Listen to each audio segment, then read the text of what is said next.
حضرت ذوالقرنین رضی اللہ تعالیٰ عنہ، اللہ تعالیٰ نے انہیں زمین میں اقتدار دیا تھا۔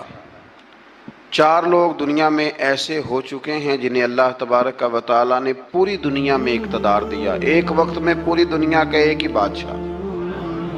2 مسلمان تھے، 2 کافر۔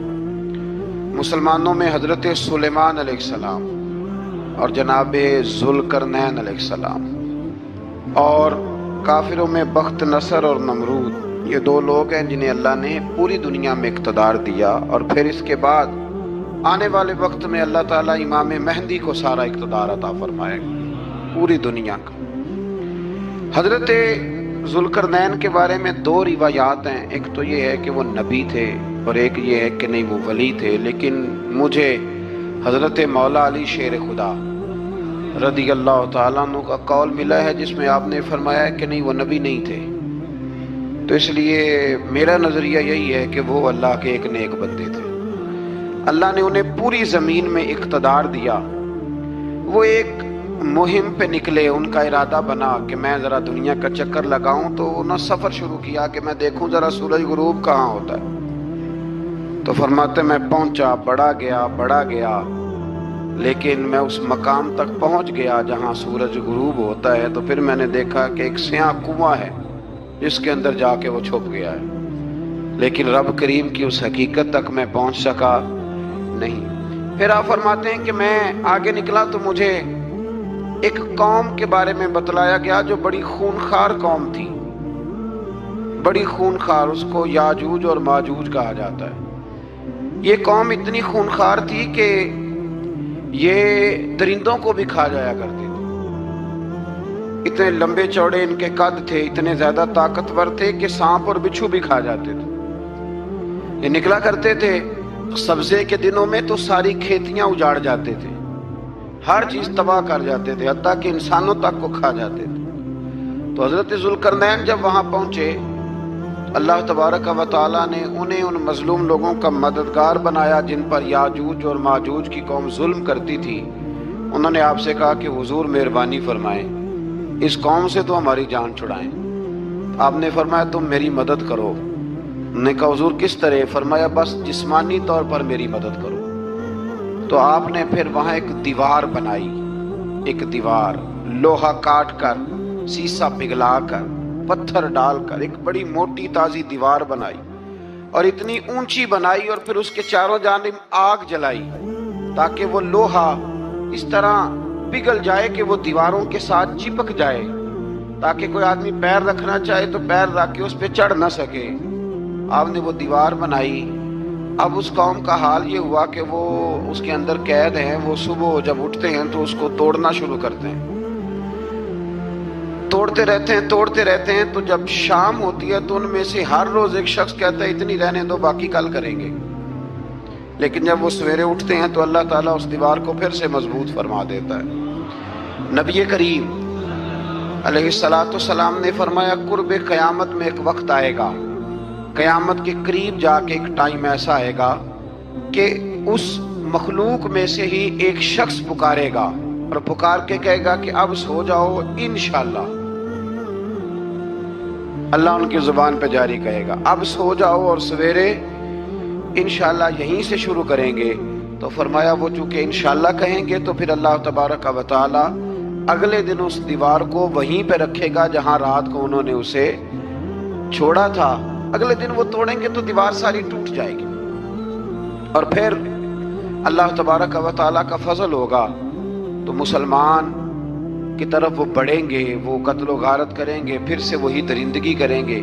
تو پھر حضرت عیسیٰ علیہ السلام ان کے لیے دعا کریں گے۔ تو دعا کا یہ حال ہوگا کہ ان کے وجود پر کچھ ایسی چیزیں برآمد ہوں گی جن کی وجہ سے وہ مر جائیں گے، ختم کر دیے جائیں گے۔ قیامت کے قریب جا کے وہ دوبارہ آئیں گے۔ اس کے بعد پھر اللہ تبارک و تعالیٰ نے سورہ کہف کی آخری آیات میں 7 سمندر اور ان جیسے اور بھی آ جائیں، فرمایا 7 سمندر ہوں اور ان جیسے اور بھی آ جائیں، اور مل کر وہ روشنائی بن جائیں تو میرے رب کے کلمات ختم ہونے سے پہلے سمندر ختم ہو جائیں گے۔ اور آخری آیت میں اللہ تعالیٰ نے فرمایا کہ اے رسول صلی اللہ تعالی علیہ وسلم آپ کہہ دیجئے کہ میں تمہاری طرح ہی ایک बशर अना बशरुम मिसलुकुम, मैं भी तुम्हारी तरह एक। अब मिसलुकुम का बहुत सारे लोगों ने तर्जमा अपनी तरह का कर लिया है, हालांकि हुजूर सल्लल्लाहु ताला अलैहि वसल्लम ने फरमाया कि बशर होने में मैं तुम्हारी तरह हूँ, रसूल होने में तुम्हारी तरह नहीं, अल्लाह का हबीब होने में तुम्हारी तरह। और वो ये जो मैं कह रहा हूँ ना नहीं, तो ये सही बुखारी के लफ्ज़ हैं। हुजूर ने फरमाया अय्युकुम मिसली, कौन है तुम में जो मेरी तरह हो, ये सही बुखारी के लफ्ज़ हैं। अल्लाह तबारक व तआला समझने की तौफीक अता फरमाए। फिर इससे आगे सूरह मरियम शुरू होती है। इस सूरत में अल्लाह तबारक व तआला ने हज़रत ज़करिया अलैहिस्सलाम का जिक्र फरमाया है कि वो लावलद थे और बुढ़ापे की उम्र को पहुंच चुके थे। उन्होंने अल्लाह ताला से औलाद की दुआ की जो इनका और आले याकूब का वारिस हो, तो अल्लाह ताला ने उन्हें बेटे की बिशारत अता फरमाई जिसका नाम उन्होंने याहया रखा, बल्कि ये नाम उन्होंने पहले से रख लिया था। ये याहया नाम उन्होंने पहले से रख लिया था। मुझे अब लोग किस सेंस में मसला पूछते हैं ये नहीं मुझे बता, लेकिन मुझसे एक दोस्त ने कुछ दिन पहले पूछा कि पैदाइश से पहले बच्चे का नाम रखना जायज़ है, तो मैंने उन्हें कहा कि हाँ, आप सूरह मरियम पढ़ेंगे तो आपका अंदाज़ा होगा कि हज़रत ज़करिया ने बेटे का नाम पहले ही रख दिया था, क्योंकि उन्हें यकीन कामिल था कि रब करीम मुझे बेटा ही अता फरमाएगा। तो हज़रत याहया अलैहिस्सलाम को अल्लाह ताला ने बचपन में ही नबुव्वत अता की और किताब दी। इनके औसाफ ये बयान किए कि वो पाकीज़ा और मुत्तकी थे, माँ बाप के साथ नेकी करने वाले थे और सरकश नहीं थे। इन पर सलाम हो जब वो पैदा हुए, और इन पर सलाम हो जब उनकी वफात हुई, और क़यामत के दिन जब उन्हें उठाया जाएगा। इससे मालूम हुआ कि नबी करीम अलैहिस्सलाम पर या किसी भी नबी पर सलाम भेजना और उस दिन पर सलाम भेजना जिस दिन अल्लाह ताला ने उन्हें पैदा फरमाया है, ये कुरान मजीद से साबित है। यानी आप ये कह सकते हैं कि जिस सुहानी घड़ी चमका तैबा का चाँद, उस दिल अफरोज साथ पे, दिल अफरोज साथ पे, तो ये ऐने कुरान मजीद है कि जिस दिन वो पैदा हुए उस दिन उन पर सलाम। अल्लाह ताला समझने की तौफीक अता फरमाए। फिर इससे आगे चलकर हजरत मरियम सलामुल्लाह अलैहा का जिक्र है कि उनके पास फरिश्ता आया। हम तीसरे पारे में भी उनका जिक्र पढ़ आए। फिर एक आध और जगह पे भी इशारतन किनायतन उनका तज़किरा आया कि उनके पास फरिश्ता इंसानी शक्ल में आया, और फरिश्ते ने आके कहा कि मैं आपको बेटे की बिशारत देने आया। कहने लगी मेरे पास कैसे बेटा आएगा, मुझे तो किसी मर्द ने छुआ ही नहीं। तो फरमाया रब ऐसे ही करता है जब वो किसी काम का इरादा फरमा लेता है। तो हज़रत मरियम के यहाँ अल्लाह तबारक व तआला ने हज़रत ईसा अलैहिस्सलाम की विलादत फरमाई। हज़रत ईसा बगैर बाप के पैदा हुए और हज़रत आदम अलैहिस्सलाम बगैर माँ बाप के पैदा हुए। तो ये अल्लाह की कुदरत की निशानी है।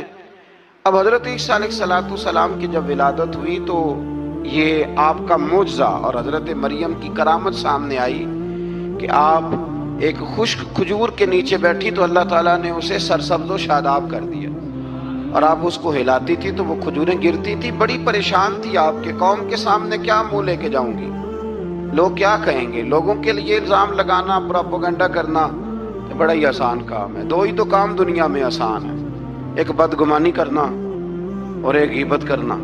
और इतना मज़ेदार काम है कि आप सारी दिहाड़ी कराएंगे। कोई बंदा थकने को तैयार, माज़अल्लाह सुम्मा माज़अल्लाह सारा दिन। और अगर आप कहें कि अल्लाह का जिक्र करो, तस्बीह ले लो, सिर्फ 500 दफ़ा दुरूद शरीफ पढ़ लो, तो फिर क्या बनेगा, काम याद आ जाएगा। बहुत सारे लोग निकल लेंगे। कभी कभी कुछ चीज़ें बड़ी याद रह जाती हैं। एक शायर ने एक शेर कहा था, मेरी थोड़ी सी शेरी ज़ौक़ है तो मुझे दिलचस्पी है, रह जाती हैं कुछ बातें ज़हन में। एक दफ़ा हमारे एक दोस्त के बारे में कुछ प्रोपेगेंडा होने लगा तो मैंने उन्हें एक शेर लिख के भेजा। मुझे याद था, मैंने एक शेर लिखा। किसी शायर ने कहा था कि मखलूक तो फनकार है इस दर्जा के पल भर में, संगे दरे काबा से भी असनाम तराशे। काबे के अंदर से मिट्टी लेके लोग बुत बना लेते हैं और अल्लाह का शरीक बनाते हैं। तो कहने लगा शायर के मखलूक तो फनकार है इस दर्जा के पल भर में, संगे दरे काबा से भी असनाम तराशे। तुम कौन हो, क्या चीज है दागे कबाबी, लोगों ने तो मरियम पे भी इल्जाम तराशे। लोग तो मिनट लगाते हैं, वो जो रही मस्जिद में, पली मस्जिद में, लोगों ने इल्जाम लगाने का वक्त आया तो इल्जाम लगा दिया, सैयद आयशा सिद्दीका पे लगा दिया। सिद्दीक की बेटी और सिद्दीका। आप सोच सकते हैं कि लोग कहां तक जाते हैं और बातें कहां तक पहुंचती हैं। तो ये मेरे रब करीम का फजल और करम है कि जनाब मरियम की बारात का ऐलान भी कुरान ने किया और हजरत आयशा सिद्दीका की बारात का ऐलान भी कुरान पाक ने फरमाया। ये भी कुरान मजीद ने फरमाया है। और कल परसों भी बात हो रही थी हजरत यूसुफ अलैहिस्सलाम की, तो इल्जाम तो लगते रहते हैं। तो मैंने उस दिन भी सवाल किया था, फिर दोहराता हूं कि गलती क्या थी हजरत यूसुफ की। कभी कुआं अंधेरा, कभी भाइयों के थप्पड़, कभी मिस्र का बाजार। और जरा सोचो तो सही, जब बोलियां लगती हैं इंसान की तो क्या हाल होता है। और फिर जरा ये भी तो देखो ना कि जब जुलेखा ने इल्जाम लगाया तो फिर क्या हाल है। और फिर 12 साल की जेल पर रब फरमाते हैं शाने मैंने यूसुफ को ही अता फरमाई। तो हजरत मरियम सलामुल्लाह अलैहा जब वो बेटा लेके गई उनके पास, तो उन्होंने कहा ये कहां से आ गया। आप फरमाने लगी मैंने तो चुप कर रोजा रखा हुआ है, इसी से पूछ लो ये कहां से आया है, यही बताएगा। पंगूड़े में थे हजरत ईसा अलैहिस्सलाम, पंगूड़े में। तो कुरान मजीद कहता है कहने लगे काला इन्नी अब्दुल्लाह। हजरत ईसा बोले और बोल के कहने लगे मैं अल्लाह का बंदा हूं। और आतानी अल किताब, खाली नहीं आया, किताब साथ लेके आया हूं। वजअलनी नबिय्या, और उसने मुझे नबी बना के भेजा है। तो हजरत ईसा अलैहिस्सलाम पंगूड़े में हैं तो कलाम फरमा रहे हैं, अपने नबी होने का ऐलान फरमा रहे हैं। अब उस बंदे के करीब जाके उससे सवाल करने को दिल नहीं करता जो नबी पाक के बारे में कहता है 40 साल के बाद नबी बने। यहां पंगूड़े में हजरत ईसा कलाम करें, पंगूड़े में, और वो पंगूड़े में कहे मैं नबी हूं। और तो अपने रसूल के बारे में ये कहे कि बकरियां चरा रहे थे तो माज़अल्लाह उन्हें पता ही नहीं था कि मैं नबी बन जाऊंगा। ऐसी कोई बात नहीं। आला हजरत फरमाते हैं अल्लाह अल्लाह वो बचपने की फबन, यानी बचपन में भी रंग ढंग निराले थे मेरे रसूल के। अल्लाह अल्लाह वो बचपने की फबन, उस खुदा भाती सूरत पे लाखों सलाम।